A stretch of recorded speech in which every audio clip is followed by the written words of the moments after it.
But I really see this in like girl and girl crime. Really? Stuff. Oh my God. That's like really where I see good girl programming show up. Really? Well, yeah. Disclaimer. This channel is for informational and educational purposes only. It is not a substitute for professional therapy, counseling, or medical advice. The content shared here does not constitute or replace therapeutic services. Please consult a licensed mental health professional for personal support. Hi, I'm Katie. And I'm Diane. Almost 20 years ago, we met in rehab. And we've been besties ever since. We've both worked hard at healing our addictions. And gone on to build meaningful lives. I am a licensed therapist and yoga instructor. And I'm an embodiment coach and tantra healer. We believe connection and authenticity are the antidote to an increasingly polarized world. We're here to support you through your most difficult relational challenges with warmth, insight, and humor. And remind you, you're never alone. Because we can relate. Hi, everyone. Welcome to another episode of We Can Relate. Obviously, this is not Diane. Diane's traveling, but we have a wonderful guest host today, Katie Henricks. Katie is a women's intimacy and relationship coach. So I'm just so glad you can be here today. I'm so happy to be here. Thanks for having me and You're trusting welcome. me. Yes, that I of have course. something of value to share. Oh my gosh. Well, we actually, I found Katie on Instagram. We found each other's work. Yeah. And we have an overlap. Yeah, there's a bit of an overlap. Yeah. And I've loved so much of your content. It's just been very valuable. So I hope all of you check it out. We are talking today. What's the topic? Today we're going to cover some sexuality stuff. We're going to talk about women's kind of good girl programming. We're going to talk about relationships, boundaries is probably going to come up a lot. Communication. We're going to talk about masculine, feminine dynamics a little bit. Yeah. I love it. I think she just listed Did everything I go on over my my bullet note? points. I went over the notes. Yeah, no, good. You had it memorized somehow. Okay. We're going to talk about the difference between sex forward and sex positive. I love that. Yeah, and one of the things you actually brought in when we were just meeting for coffee was this difference between emotional connection and emotional commitment. So we're going to talk about that. I loved when you brought that in because I was like, I think women especially need to hear this. Yeah. So I guess we'll just hop in. Let's do it. Does that sound good? I'm so ready. So how has the good girl archetype been, well, first we should define it, but how has the good girl archetype been alive in your life? Yeah. And how did you free yourself from it? Oh my God. Well, I'm not totally free from it. Let's just be like realistic here. It's a daily practice. Yeah. I think good girl programming is very ingrained in, I think, every culture, but as a Western gal, I think we get this from all directions. We get it from religious messaging, we get it from cultural programming, we get it from family messaging, and social messaging. It's so ingrained in keeping women obedient, and I think abiding by a script that keeps us small. Yes. That keeps us tameable, that keeps us sort of inside of the preferences of desirability for men. And that's not always a bad thing. I think we need to consider both sides, but good girl programming is really based in shame.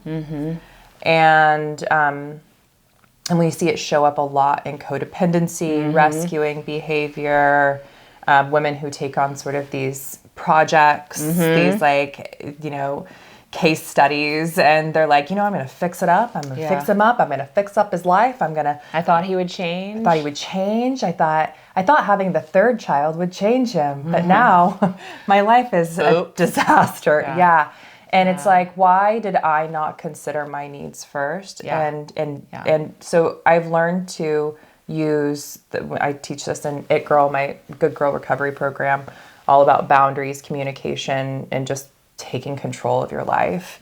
And we talk about discernment a lot, and discernment is really putting you and your needs back in the seat of priority and saying, okay, I am not as concerned about if they like me or if they are going to find me desirable or choose me. I'm more concerned about if this person is fitting my lifestyle. I love that, because I think so many women, especially with the way we've taught to please and be accommodating, they do. I have so many people that kind of say they're so engrossed in whoever they're dating, and it's like when we take a few steps back, it's like, you don't even like this guy. You're not even interested in him. He can't meet your needs. Like, what are you doing chasing someone who can't meet your needs? Wouldn't it be, and it's almost like, it's so logical, right? But this is part of Good Girl programming, is really like chasing the thing we can never have, instead of just saying, you can't give me what I need, I deserve better. Yeah. And I'm going to go pursue better, and I'm going to leave this and go forward. That attachment to suffering is in there as well. Yeah, it's a little bit of that. But I really see this in like girl and girl crime. Really? Stuff. Oh my God. That's like really where I see Good Girl programming show up. Really? Well, yeah. I mean, tell me about that, because I did not know you were going to go there. well, have you ever gone viral for the wrong reasons? No, have you? Oh, yes. Girl, I want to go viral for the wrong reasons. No, you do not. No, for the right reasons, not for the wrong reasons. No, you do not. I've gone viral for both on TikTok. You know, I think you learn things along the way in your business, how to chat with people, that it's not just you, you are a representation of your business. And, you know, as we learn and grow, we understand we're not always perfect. And that content can be used against you at any time. And it really was not like some terrible offense. I just think I rubbed someone the wrong way, and they made a video about it, and it was almost exclusively women just harassing me. Or would you be willing to say what it was, or does that feel too touchy? It doesn't matter. It really wasn't. It's completely irrelevant. Okay. But someone had come into my DMs, and we had a very short exchange. Okay. And it just was, you know, so the influx of women. Yeah, and I think we're used to like men harassing us for all the reasons that they can, but it's really the women on women that I'm like, oh, you've never made a mistake in your life. Like, it's like women like really truly hold up. I don't want to say this. It sounds like so cringy, but like it is really women who hold up the patriarchy and keep us kind of stuck in this thing, and it's because of Good Girl programming. I don't love that, but I love that you said that, because I hadn't thought about it that way. Yeah. I mean, we shame women. Like, you didn't do it right. You messed up. I'm going to remind you. Everything from, I don't know if you follow Emily Kaiser on. I don't know. She, I mean, you can see, this is like a really good example. She's very popular on TikTok. She has millions of followers. Unfortunately, her son drowned and passed away like back in April, and it so devastated their life. Yeah. And you should hear all the women coming for her. She let this happen. This is her fault. It's like, can we not for a moment like cut that out of it? Wow. And so I think it's that kind of just like dogpiling women on women kind of thing that's the most devastating. That's the most devastating part of it for me, is watching women shame and, you know, and you really see this in sexuality too.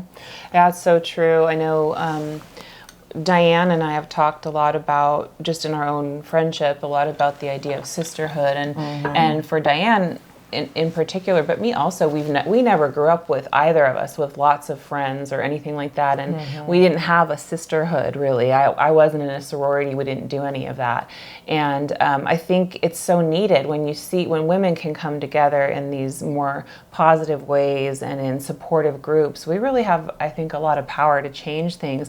So it's like, what is this shadow that causes this vitriol and competitiveness between women? Well, it's the good girl stuff. Yeah. Yeah, I can't have permission for the person in me who's real. She makes mistakes. She's really big. She has a lot of desire. She's very connected to her body or her wants or her desires.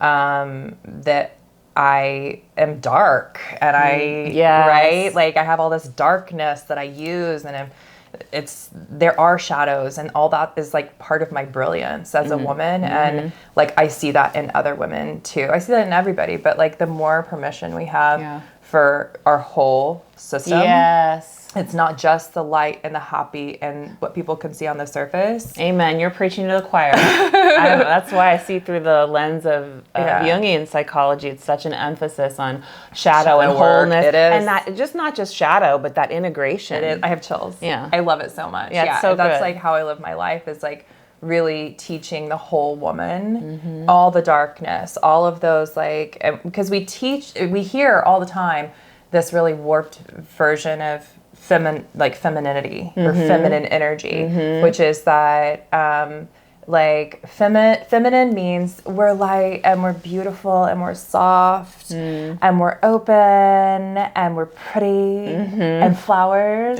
and we smell really good. And it's like, no, that's not. The feminine is destructive, and she's deep, and she changes and she destroys, and she's a lion, and she can just eviscerate something if she doesn't like it. Shiva kind of, right? Totally. So like, that's what I teach my clients, is this whole approach to a whole woman. So given that, when you've seen, is there a client you could tell us about, or someone in the past maybe where you saw them kind of overtaken by this good girl complex and this good girl archetype, where you were able to help them recognize how it was holding them back?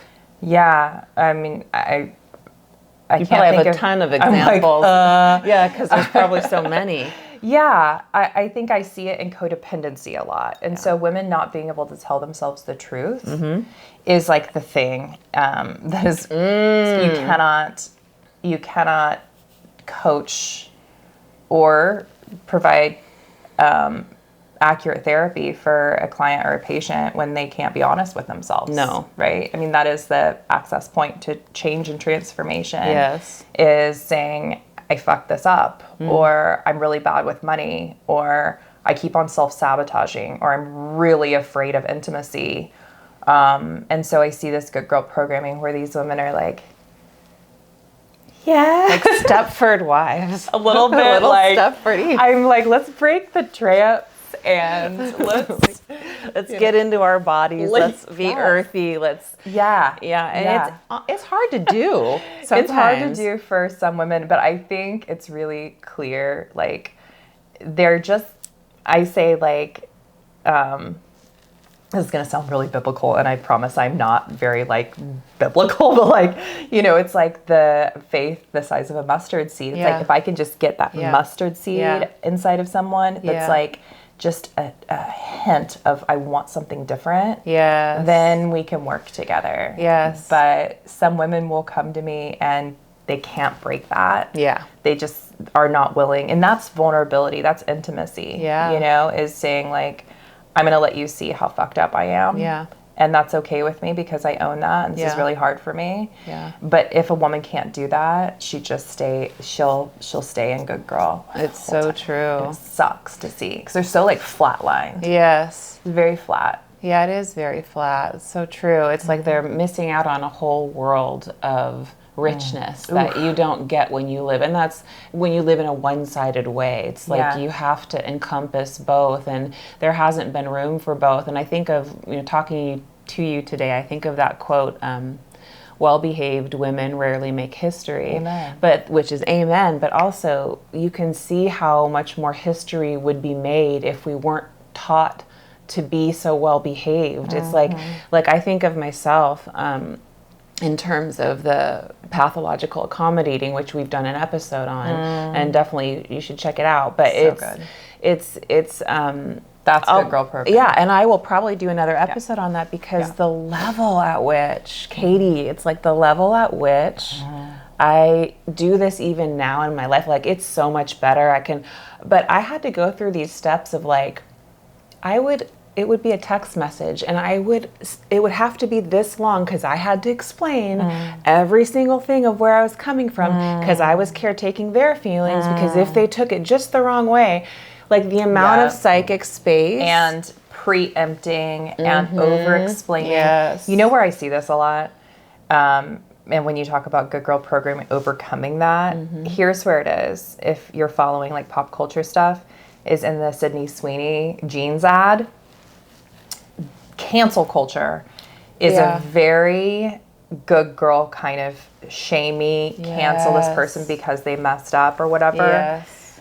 The way she approached that was so bomb. Was it? Yeah, she was like, I made a jeans ad. Like, get over it. Yeah. I'm like, yes. She's like, cancel me. I'm like, what is happening here? Yeah, people give her so much crap because like she had like the soap thing where she made soap from her bath water. It's like, this woman, by the way, can I just say, like, she is so hot. Like I just think like, she is everyone's into her because she's just gorgeous. She's hot. And she doesn't care. And she really, I don't know what's deeper in her because I'm not her therapist. Maybe there's some insecurities, but boy, then she's a good actress. Yeah, because like you get from the other side of the screen, right? The way she portrays herself or whatever. Who knows what the real person is. Right, like, but I do love that she is so confident, like what you're saying. It's like she doesn't care, and she just kind of owns herself. And this is the example you were giving earlier about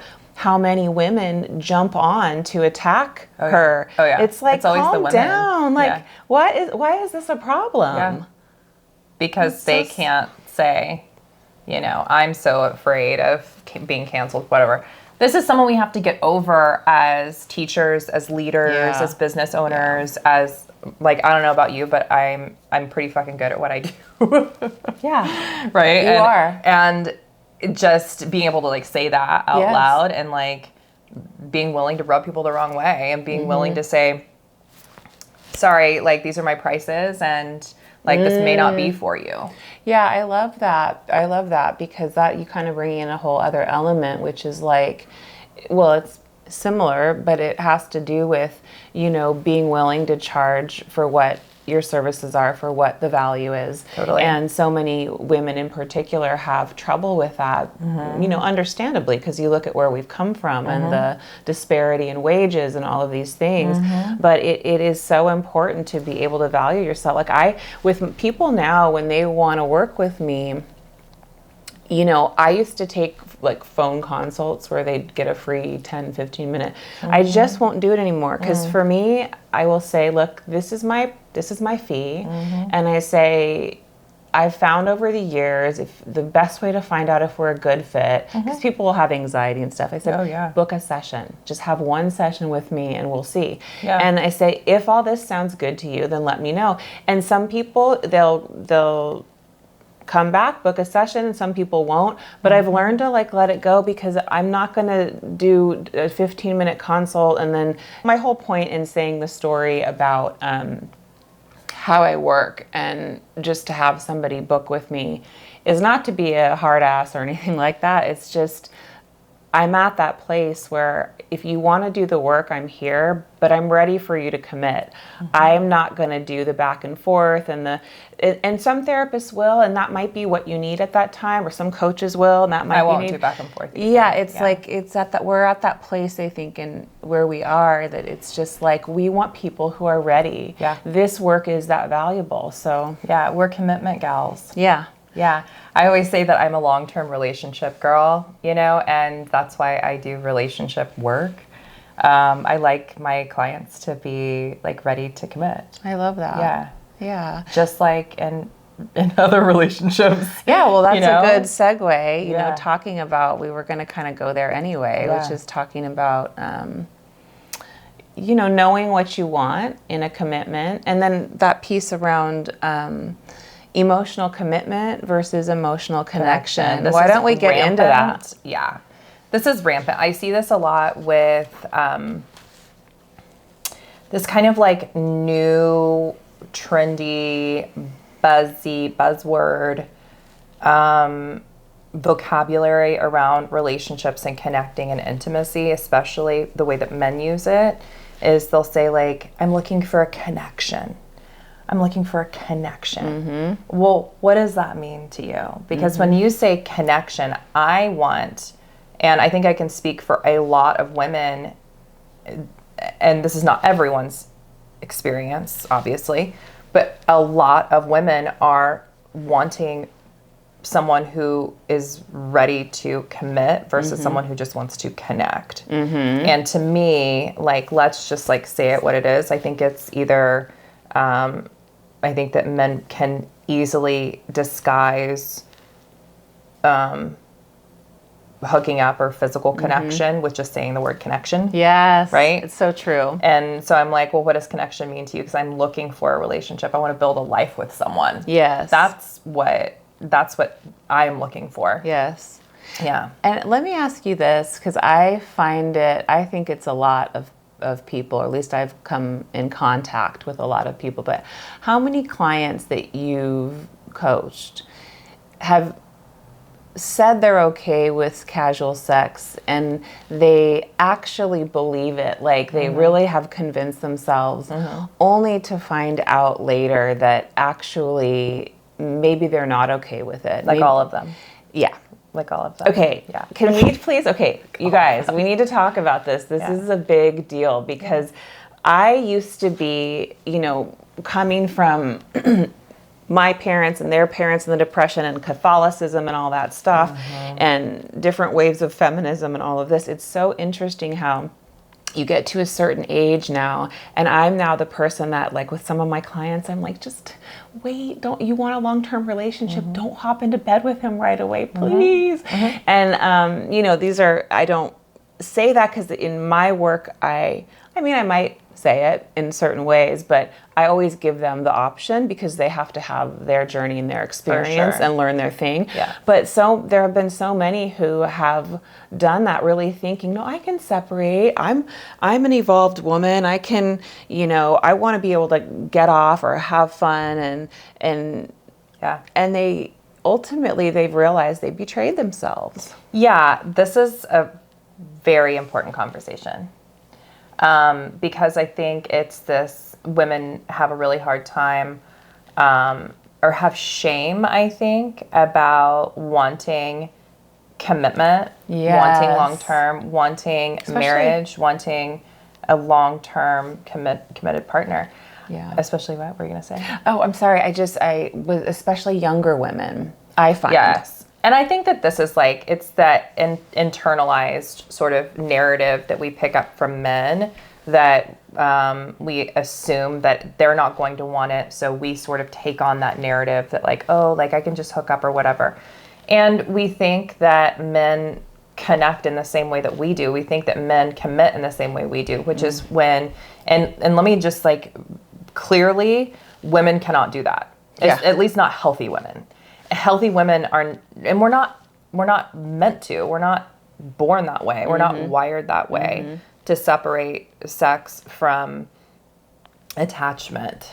If there's a woman watching right now and she's going, well, I can do that. I've done that. Well, and you kind of have just said, well, I don't know that you're healthy. What would you say about that? Because I tend to agree with you. I don't think you can do it in a healthy way. I think you can do it for very short-term periods, and you can do it with a lot of clarity about what the underlying need is inside of you, because sex gives us so many things. It meets so many needs. It's not just about pleasure. It's not just about satisfaction, physical satisfaction. It's about feeling validated. It's about feeling wanted. It's about feeling needed and feeling desired, and someone accepting your parts of you that you have a hard time accepting, the way you look, the way you smell, the way you behave, the way you do things, your own sexuality, the way you express yourself. When you're intimate with someone, you're receiving lots of feedback, like positive, loops around like, am I validated? Am I feeling validated right now? And we are hardwired to want connection and closeness. So I think if a woman is going to, first of all, I wouldn't say you're not healthy. I know. But I think there are just a couple of circumstances that I would deem as being like acceptable for being able to do casual sex, quote unquote. I don't really believe in casual sex just because that's not the way humans are wired. Sex is the most consequential, deep, and vulnerable thing you can do with someone, whether or not there's an emotional attachment or not. And so, I mean, just think about the implications. Like, the implication is if I have sex, I could get pregnant, I could die from that birth.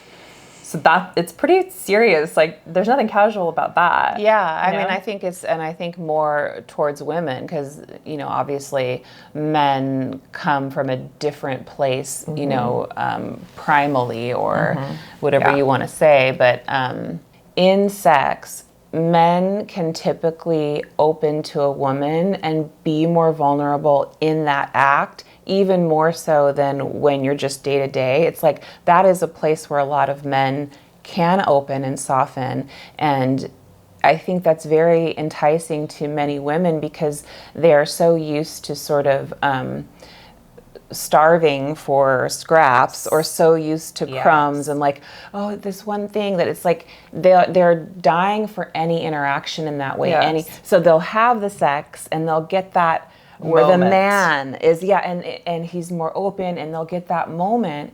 But then they've sort of, in some ways, I mean, they've betrayed themselves in some ways when they've wanted, I want to caveat that, when they've wanted something more and they know that partner can't give it to them, then I would say there's some kind of a self-betrayal because yourself is wanting more. Yeah.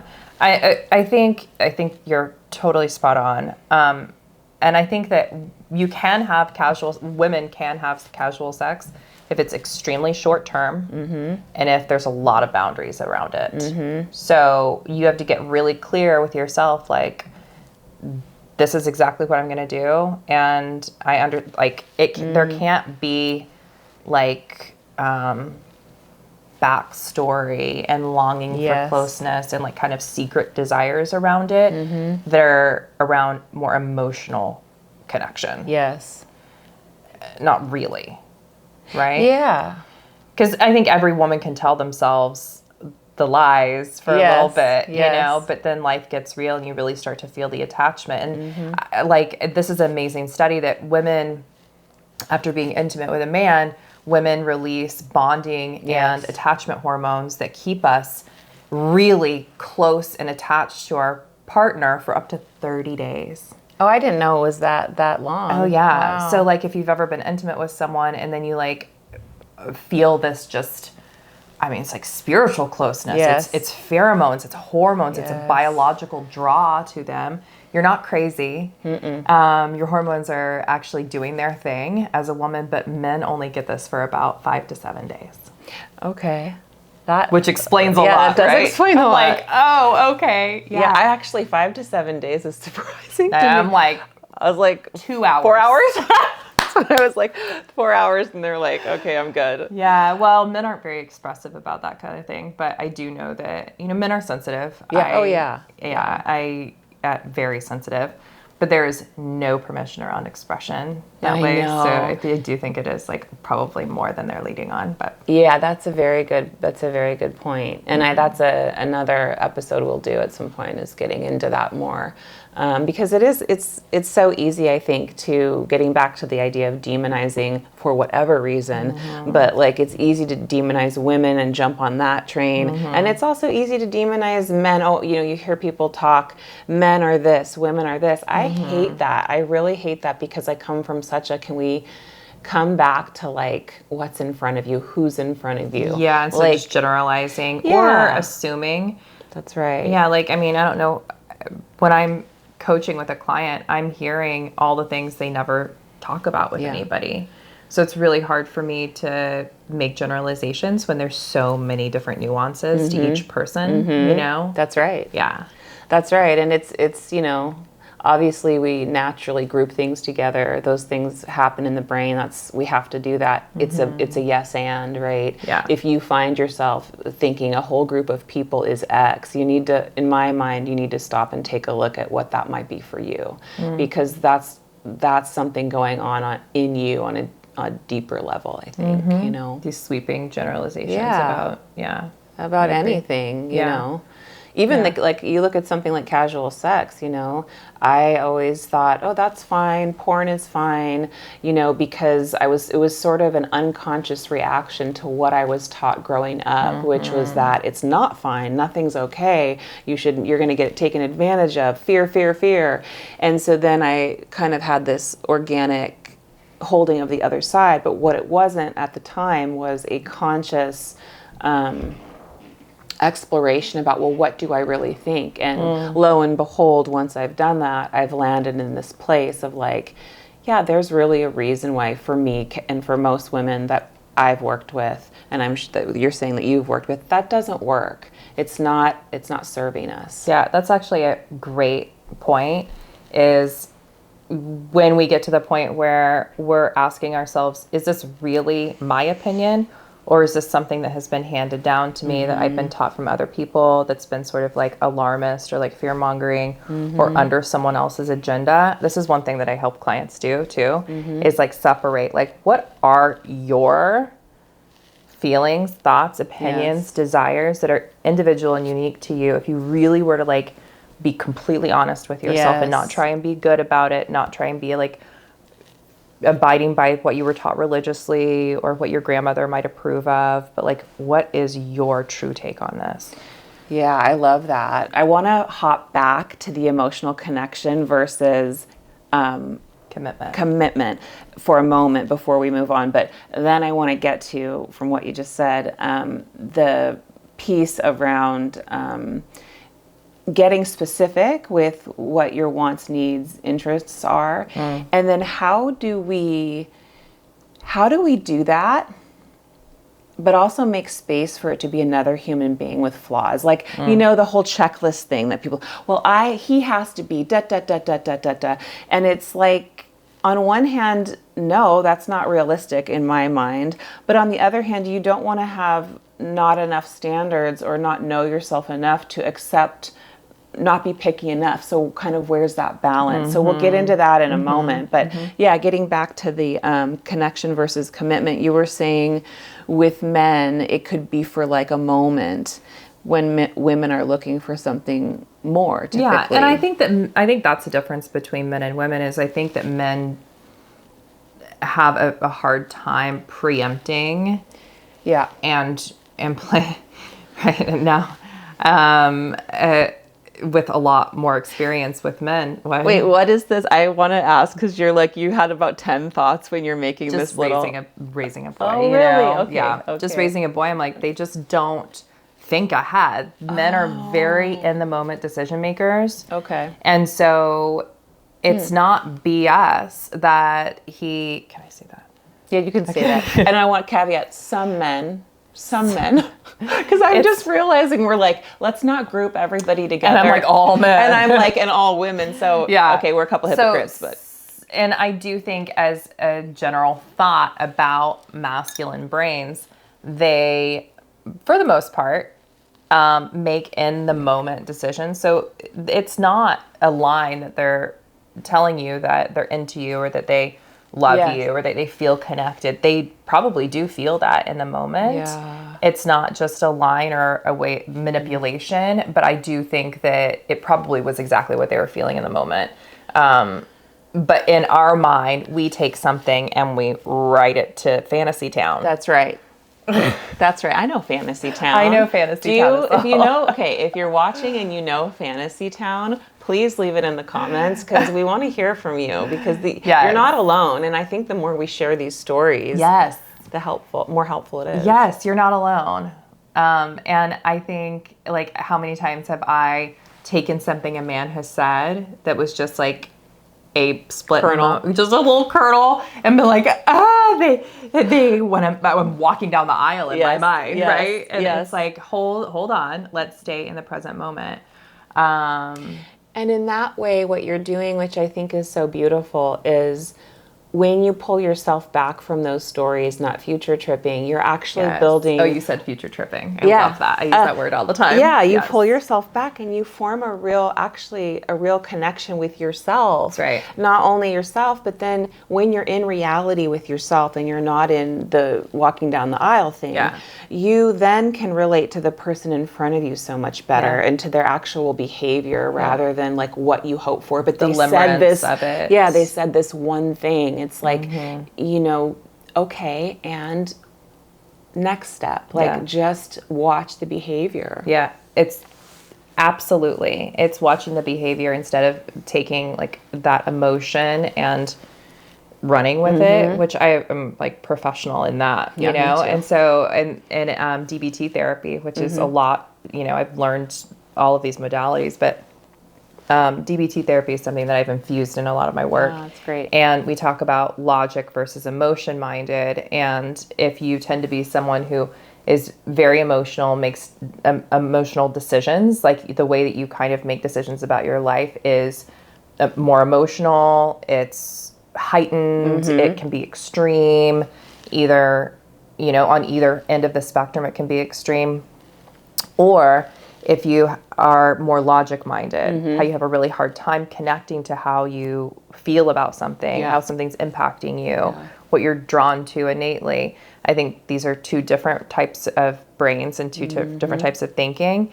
And our work is really to like find a middle ground. Yeah, that's right. It's so funny because in Jungian language, that would be, are you intuitive or extroverted? Totally. Are you thinking or feeling? Absolutely. And then our work is to actually develop the, so if I'm a feeling person, and I am, my work has been I'm also a feeling person. we're feeling people. And we're both Katie feeling people. And we're both Katie H's. So that's Are you a Cancer too? No. Okay. That would just be be getting weird. weird. I'm a Gemini rising. Ooh, What are you? I'm a Virgo rising. I'm a Virgo. Girl. I know. Okay, where were we? You said in Jungian work I are like you what thinking you're or feeling? saying because it's just different language for the same thing, and I think that's why our work kind of interlaps, or we've felt a simpatico between Yeah. us, because it's like that. It comes back to that wholeness piece. Like if you're more feeling, I've had to do a lot of work on developing my thinking mind. Absolutely, and me too. That's where what you're talking about, find what I'm that talking about. center and find Yeah. that middle ground. Yeah, and it's really you giving yourself that gift of, this is discernment again, is saying, hold on, like I know I have an inclination to take one thing and blow it up into something that isn't true and isn't reality. So I'm going to give myself the gift of just, and this is where I think matching words with behavior comes into play. Okay. Right? Because that's how I say, like, this is the way to kind of really know someone's intentions, especially like, because I coach a lot of women. This is a way to understand a man's intentions with you is, are what they're saying, because anyone can be really good at lip service and be like a little Rico Swabs and, give you all the things you want to hear and have you, melting. Is their behavior matching up with that? And is that based in reality? 100%. Yeah. I watched this show called The Secret Lives of Mormon Wives, and I can't with that show. I love that show. It's like such a good escape for me. Wait, have you watched Dancing with the Stars this last season? No. Because of Whitney Levitt? No. Ugh, Is okay, it so that's your good? next. Okay. Oh my gosh. Okay. It's the only thing that got me back into watching Dancing with the Stars. Oh, really? Okay, I'll have to check it out. That's the best. But there's this guy on the show, his name's Dakota, and he, I think I have a lot of feeling for him, because you can tell this man has a lot of trauma. But ultimately, what he does is he has a pattern of being really sorry and then behaving badly and being really sorry. But the thing that I think you need to know, that I think this is so important, is that when the person is sorry, a lot of times I think we have in our head, like, it's going to feel a different way. Like when I watch this man cry, my heart goes out to him. You can tell, I don't think he's faking genuine. it. It's genuine in that moment. It's just what you were saying. He feels so bad. He hates that he's done this. He's got a lot of trauma. and you can't put up with it.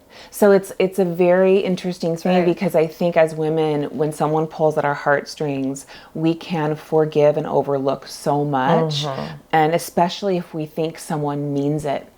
So newsflash, most of the time they're going to mean it in the moment, but it doesn't mean they can do it. And that's what you're talking about. Watch the behavior. Yeah, and this always goes back to self-respect and having high self-worth.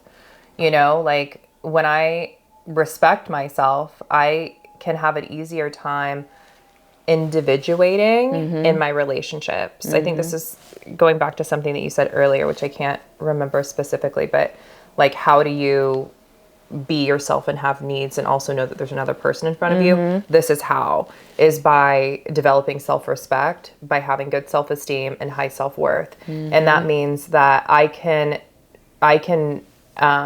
see that I'm dealing with, or in the midst of, or connected to, in relationship with somebody who has these sets of behaviors, but it doesn't mean that it's right for me in my life. That's right. Yeah. That's right. And that I have standards, and I deserve to have standards, and I have the ability to hold those standards. Yeah, and there's another discernment piece there, though, because it's like, when does it become someone's just being too picky, or somebody's being too, they're not really giving somebody a chance. Yeah, something like. Well, I think that this is one of the exercises that I do with my clients is preferences versus standards. Okay. And I think this pulls us out of that like delusional entitlement space, especially if you're like very hungry for connection and commitment and relationship and men and whatever. Is we get very entitled. And I don't know where this comes from specifically, but I think it's like, remember like when manifestation was just like the biggest thing in the world? The Secret. The Secret was huge, and people were like, get very specific about your man list. And yes. I want you to tell me exactly what he smells like. Does he have brown hair? Does he have a beard? Does he garden with tomatoes? Does he garden with tomatoes? I don't know. Because it's not real life. No, exactly. And I think that this got women into this space of being like, I can order him off a menu. Yeah. And he's not, there's a lot of that attitude of like, he's just like just throwing men out the window before. Yeah. I don't like that. Just as much as I don't like it in the other, when it's done the other way. You know? So we talk about preferences versus standards. And it's like, I try and tell women, like, your standards are the things that are going to create compatibility, and that's ultimately what you're looking for. Preferences is how you prefer someone to show up.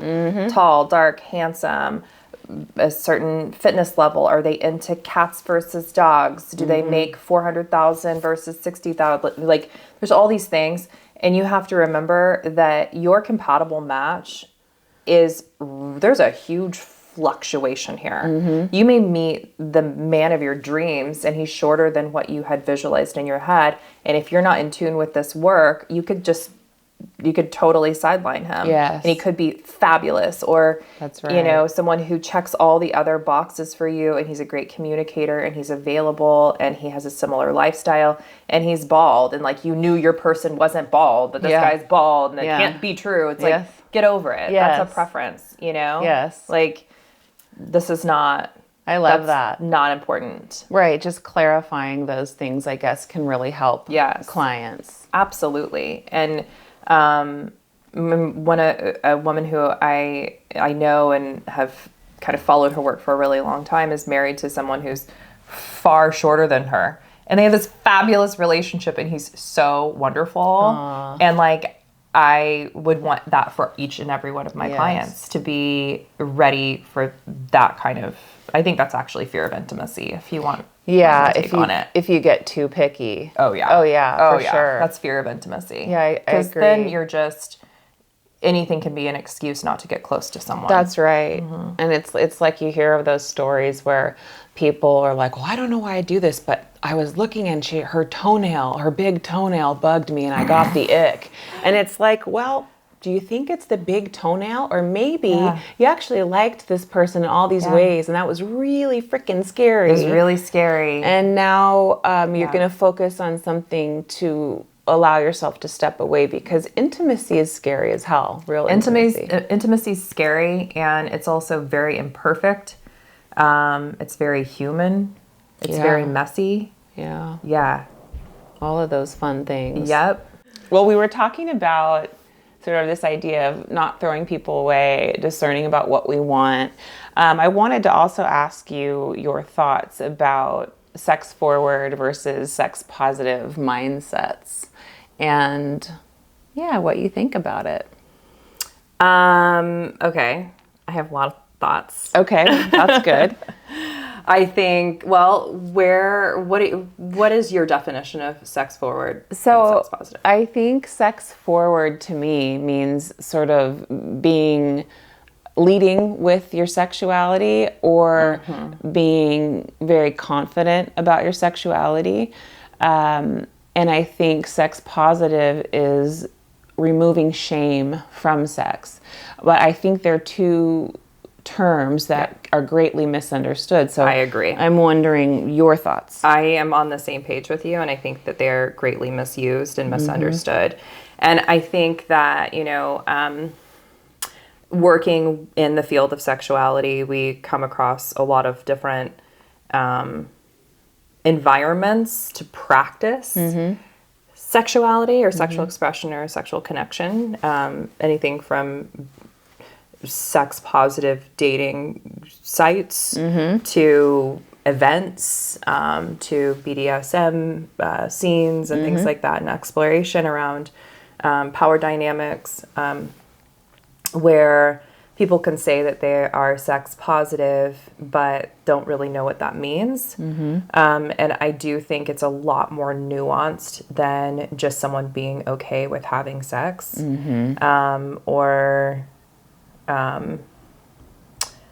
I think this is a really important distinction, especially when you're out there and you're wanting that kind of sexual connection. You're wanting to, like, I call it like playing. You're wanting to play.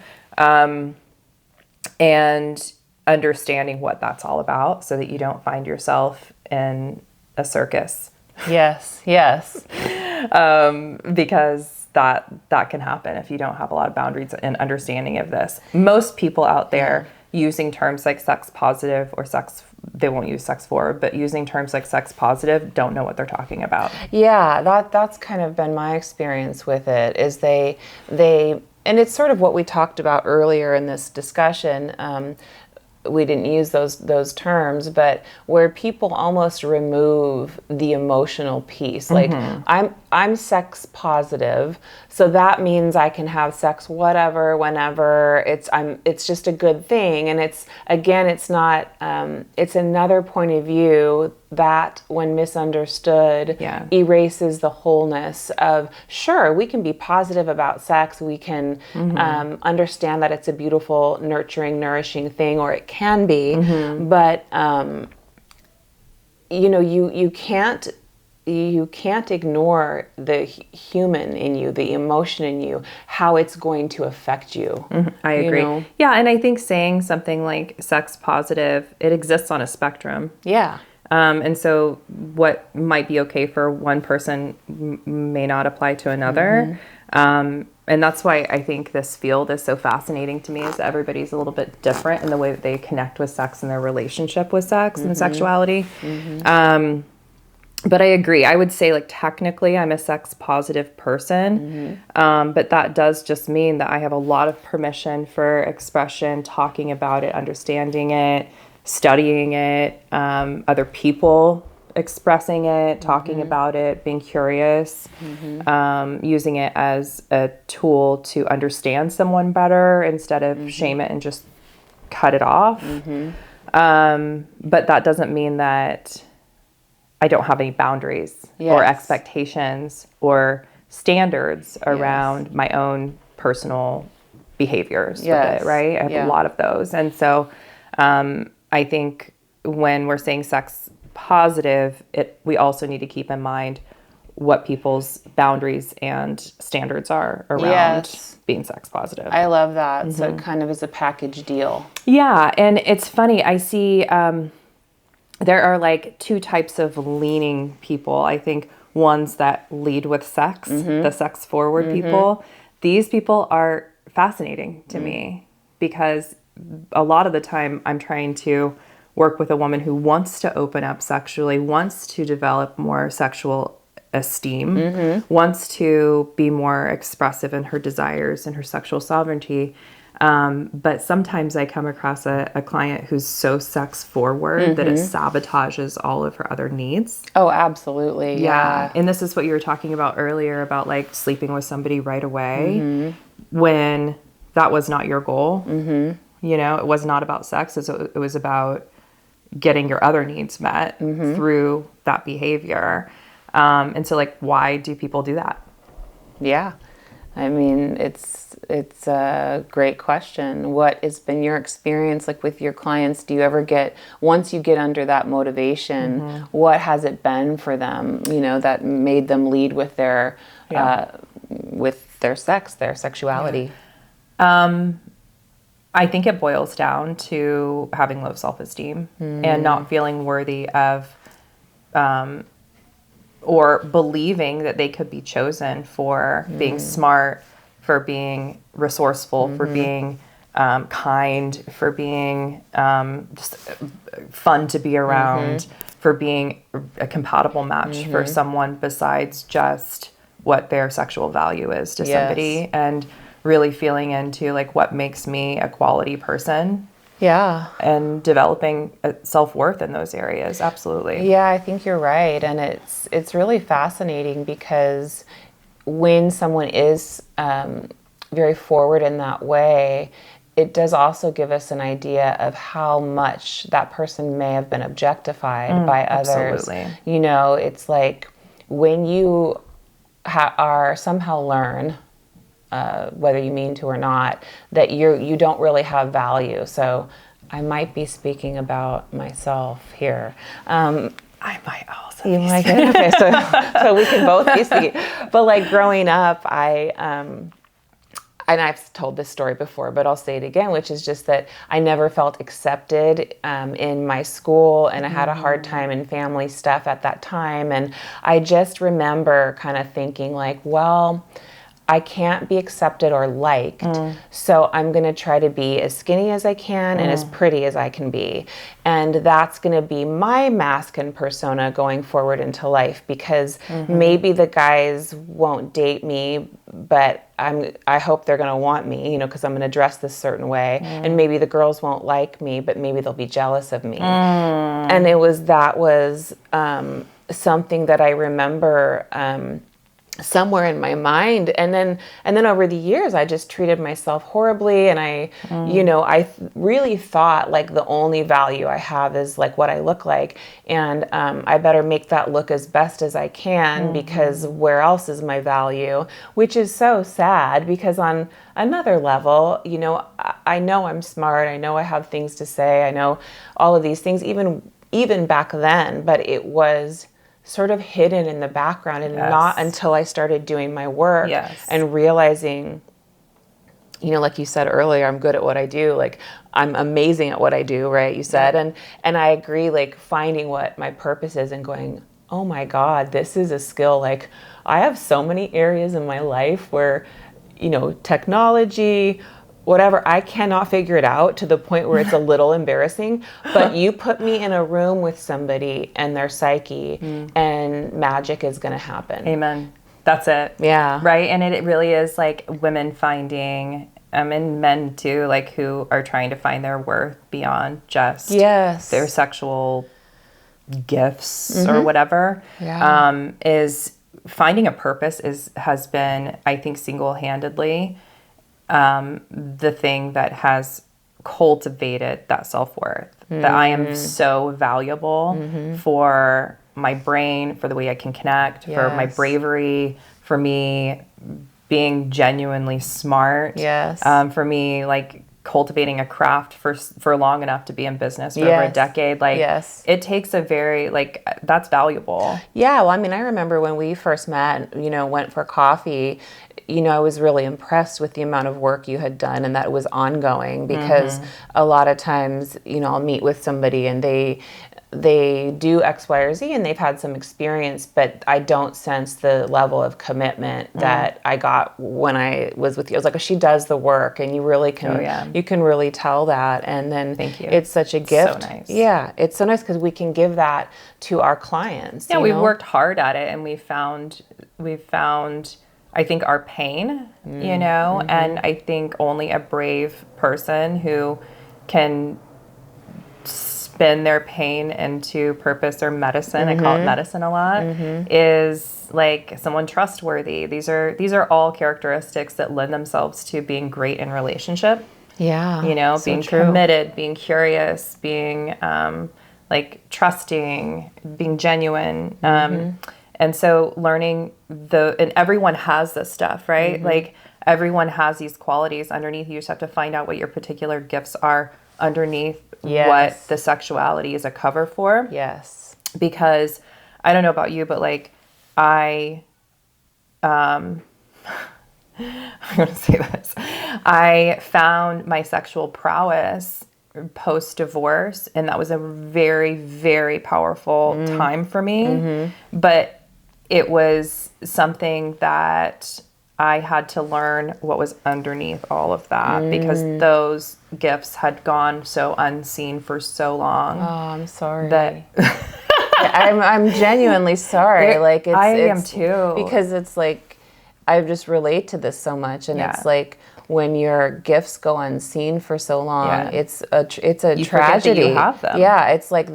that is so worth reclaiming. Yeah. Yeah, and I think like sexuality is one of those things that's so powerful. It's so visceral. It's so it can be used as such like a commodity about someone that it's very easily usable and touchable and forward. You can put it forward. Yes. Whereas like if I'm like, I'm a trustworthy person, like how am I going to lead with that and use that as power, right? Yes, that's so true. But with sex, it's so usable in that way that I think it can easily be that cover for connection when someone is not in touch with their deeper underlying needs and worth. It is a saboteur. Yeah, I love that you said that, because what comes to mind is that, yes, sex is powerful, but when it is used for just to be used, it's almost disempowering. I would say it's the opposite, right? Because 100%. You think, oh, I'm going to step into this and I'm really going to feel that. But it's like a drug. Sure, you can feel that male gaze or whatever it is that you feel like is going to help you feel good in the moment, or, you know, I'm going to feel this way. Very temporary. Yeah, and very it's very temporary. surface. Because you always leave a little empty. Yes. So finding your gifts, when you did that work and found those deeper gifts, you know, where has that put your sexuality in your life? Like, where Personally? where does it land? You know, surprisingly, I'm a little bit more conservative than someone might think. Okay. I'm very traditional in my, this is something I have worked really hard at getting in touch with, is really like authentically who I am as a whole woman, as what are my thoughts, feelings, and beliefs around relationship and around sexuality. I'm a little bit more traditional. I love that. It's taken me a really long time to say that. I love that. But yes, I really do well, and I thrive in, you know, committed long-term relationships, marriage, and I would say like fairly traditional gender roles, if you were to say it that way, but like fairly, right? I still love the collaboration and the teamwork and the partnership and all of that, like really, yes. But I still believe that like, I feel really expressed and whole and free as a woman doing woman things. Yes, I love that. And I am very attracted to a man who is who feels empowered and free and turned on and powerful, doing very man things, you know? And that was, I'm glad we actually got to this, because that was something when we met prior, we had kind of touched on, was this idea of men doing men things. And I wanted you to sort of extrapolate on that a little bit. Men doing men things? Yeah. Like, what does that mean? Yeah. And by the way, we are using really heteronormative language, and I think we have to for this, but the way I always think of it is, it doesn't matter sex, it matters energies. So if you... I was just about to say it's an energetic thing. It is. If you energetically you're female, but you relate more to your masculine energy, you may need to develop the feminine energy and vice versa. But for purposes of today... And we both see clients who are not heterosexual, and there's always a very big spectrum there. And we're all in approval of that. Yes. So men doing man things. Yes. Okay, so with my male clients, because I do couples coaching, I am always surprised at how few men have a community, men that they do men things with, because men heal and process things very differently than the way that women do. We like to chat, and we like to chat again, and then we like to chat about the chats and chatting more. But then can we have a chat about that too? About the last 17 chats? Yeah. Absolutely. Like, we can just, get down to the minutia of it. We like to bond over the pain. We like to talk about it. We like to support each other. We like to cry. We like to share memories. Men do not heal that way. I don't think. It's a very private process for them. I think that they heal and they feel supported, and they process things through activities. And it's this, I'll use this body language study that sort of, I think, is a good analogy for the way that men do things, is that women, look at the way we're sitting, okay? And then if you look at men and the way that they sit, it's very shoulder to shoulder, and the way that they, will view a game, or they will. True. That is true. Or they'll be in a conversation. It's very shoulder to shoulder, versus women who are very face to face, and we like heart opening things. And I think that men who are really empowered and whole masculine men, they feel empowered by supporting. They feel empowered by being purposeful. They feel empowered by getting into their muscle and sweating. They derive a lot of self-worth through their work. They are natural providers, however you want to frame that. It doesn't mean that all men are into sports or making money, but they have a deeper purpose. And I think a man who is really in a healthy, the healthiest masculine energy I've seen, gets off on, energetically, helping his woman feel happy, be happy, whole, providing, empowering her, supporting her, and doing that with his community too. I think he feels value and purposeful and accepted by a group of people for, right? Yeah. I think there's a lot of truth to that. I mean, I think, it's a dicey topic in a certain way, because there's such an emphasis on men needing to get into better touch with their feelings now, which I think is true. I think most men do. I think also a lot of women do, frankly.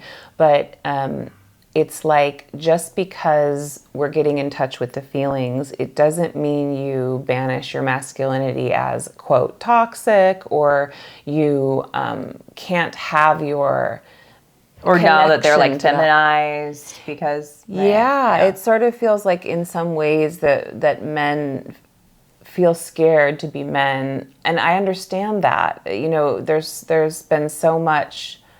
It's so hard to talk about. There's so much backlash, and there's so many areas where, you need to grow, women need to grow in this way. But making space for both is important, because I also think, men do heal talking about their feelings, and they do grow in that way, but I don't think it's organic to them. I don't think it's organic to them the either. I thing. agree with that. Yeah. I would agree with that. But then is it not organic because, I mean, I think that's partly nurture, partly nature. I think it's both, because certainly nature is coinciding with what you're saying, right? Men were this way, women were more talkative, men went out and got the food and did all the things, so that's already in us genetically. But then on top of that, living in a society where men are told you can't cry and, you know, you're weak if X, Y, or Z. So they also have that as something that's sort of there that can pathologize them. Yeah, I agree. And I think this is like, that's all conditioning too. Like, the way that we've been taught and conditioned is masculine or feminine is not necessarily true masculine and feminine. Yeah. The fact is, men are sensitive. They do need to talk about their feelings. They do get value out of connecting and chatting and processing verbally. But it's probably just not their go-to. Yeah. It's not like the first thing that they want to do. Men that are watching, what do you think? Yeah, what do you Let think? us know. Yeah, we're just two women two talking. ladies talking about men. Yeah. I mean, you know, it's we speak from the men we've worked with. That's right. But of course, we'd love to hear from you because, we're not men. How do you heal? And what makes you feel masculine? Yeah. I'm curious. I love that question. So this leads us into intentional dating, which we want to discuss, and the importance of intentional dating, which we sort of touched on, but I want to hear from you. How do you put that in practice with your clients? I think what's important about intentional dating is the energy that you carry with you before you go out there and try and connect. You're going to carry with you all of the things that you're feeling, thinking, and believing, whether you know it or not. All the unconscious stuff you carry with you like a halo around you, right? And so the first thing I work on with women is like, are you really ready to date? And if so, tell me why. And let's talk about what your intention, talking about being intentional, what is your intention in dating? Let's get to what some of your, and this is kind of a masculine construct in the dating world, but it has to be when we can't go out there. If we're going to be intentional, we have to be specific, right? And so we talk about what are your intentions, and then we talk about standards versus preferences and where we are on that scale, and how to, and this is really important in intentional dating, is learning to decode your daters, the people that you're vetting for their behavior, and learn to interpret. Like if you're dating men, you need to know what they're saying and what they're saying in between the lines. This is part of you being emotionally intelligent and smart, and not being an idiot when you get out there and be clueless, right? Yeah. And I want to give my clients all of the tools to vet accordingly, to read the room, to understand what someone may be demonstrating but not saying, so they don't feel confused, and to really like get honest about the process. So but before even we get on the date, it's like, what kind of energy are you carrying with you? Are you a disaster? Are you unstable? Are you chaotic in your own personal life? Do you have your stuff together? And like, are you being quote unquote like realistic about your expectations moving forward? What are you calling in? I love that. And I think one of the things that's really important is helping people learn how to not just interpret, but to ask, like to have those hard conversations. Yes. And my bias is those need to happen at the beginning. Like if you meet someone and you really like them and you've been together a few months, honestly, I would say if you see this going somewhere, you could get into couples work at that point and your relationship would be so much better. Why? Because all the little shadow things, all those pieces can be helped before they become resentments and before it's been so many years. And so it's like, this is why you see a couples therapist or a coach. This is why you come in, because you want to be able, when you're dating or anything else, to find out how to ask certain questions. You know, like I always have my clients, one of the main questions I want them to take with them wherever they go, and for you to take with you, is what does that mean to you? I love that. What does it mean? Because we are masters at interpreting and assuming. Yep. And half the time, the thing it means to them is not at all what we would interpret. I couldn't agree more. We do this around cheating and infidelity, is having that conversation of like, oh, I don't believe in cheating. Like, I've never been cheated. I've never cheated. And okay, what does cheating mean to you? Is it having an emotional affair? Is it, do you believe that cheating is going into someone's DMs with fire emojis, or having emotional connection with someone? Checking someone out on the street. I mean, honestly, I have had people say like that to them feels like cheating because they're... Yeah, absolutely. Yeah. And like, what is that? What are your boundaries? We talk a lot about boundaries. I'm sure you do too. What are your boundaries around your partner's behavior and your behavior? And do those things align? Do you see the world in a similar way? This is what I talk about with compatibility and good partnership, is like, you have to, it's essential that you pair up with someone who sees the world in a fairly similar way as you. Yeah, that's right. Or if you don't, you really have to work very hard at understanding each other's differences. Like my boyfriend now and I, we have a lot of differences, and but there's enough love there and enough care for each other. Like our hearts are aligned, and it's like that has made it worth it to both of us to try to do the hard work to work out the differences. But I also think we might be saying ever so slightly different things, like worldview or certain things that are non-negotiables. You do want to have more of a similar probably view, or at least know that you, even if it's different, that you're both okay with it being different. I mean, I don't think that there's a world that exists where you see the world exactly the same, of course right? not, no. Unless you find like a perfectly codependent partner where it works. Yeah. I say similar or compatible. Yeah. Similar or compatible. I like that. Doesn't have to be the exact same. And it's like, is it similar and compatible where it counts? Yes. Because if I'm a vegetarian and you can't do a week without a steak, like, is that really going to come between us? Yeah. For some people it might, for others maybe not.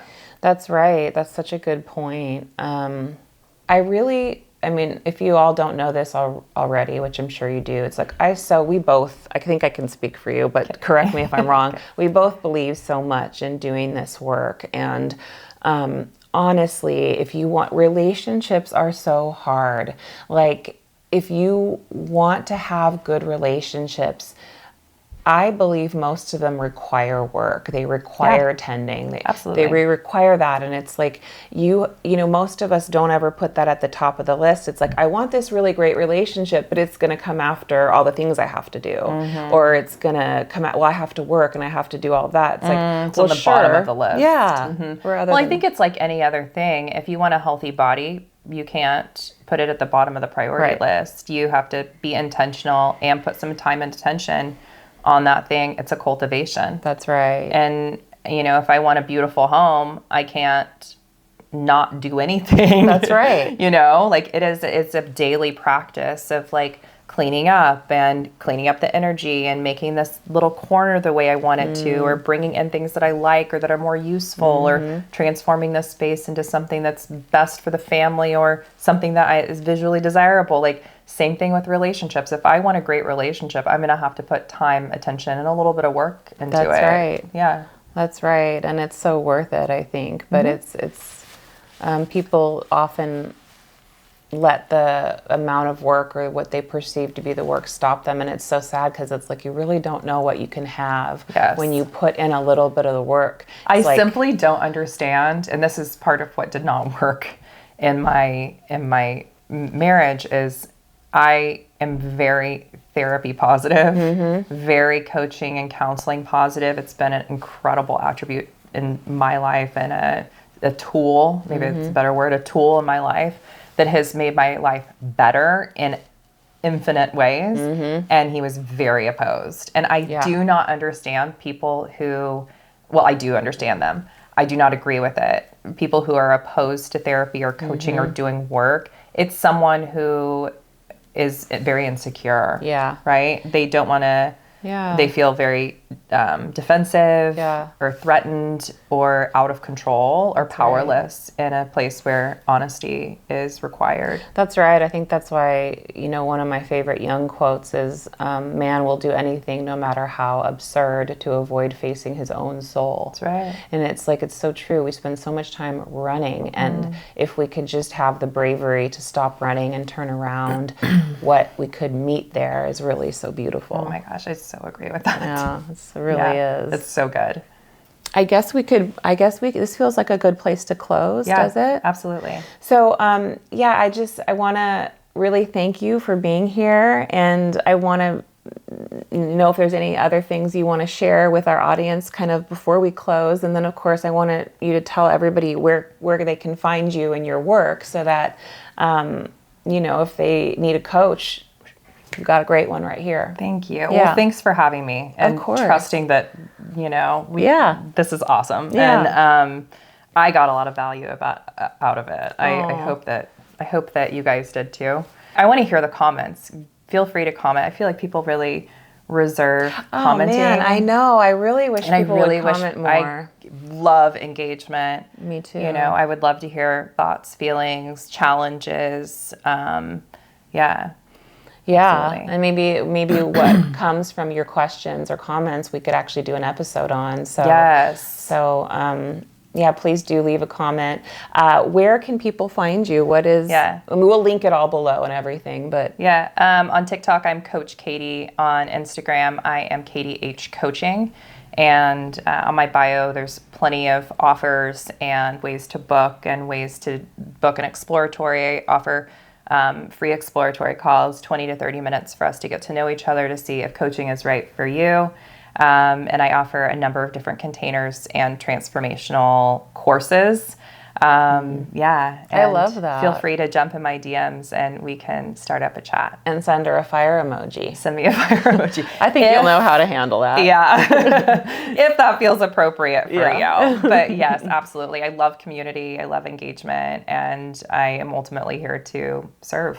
Oh, I love that. I feel the same. Yeah. So thank you all so much for tuning in to another episode of We Can Relate. And we will look forward to seeing you again soon. Thank you. Thank you. We can relate. We can relate.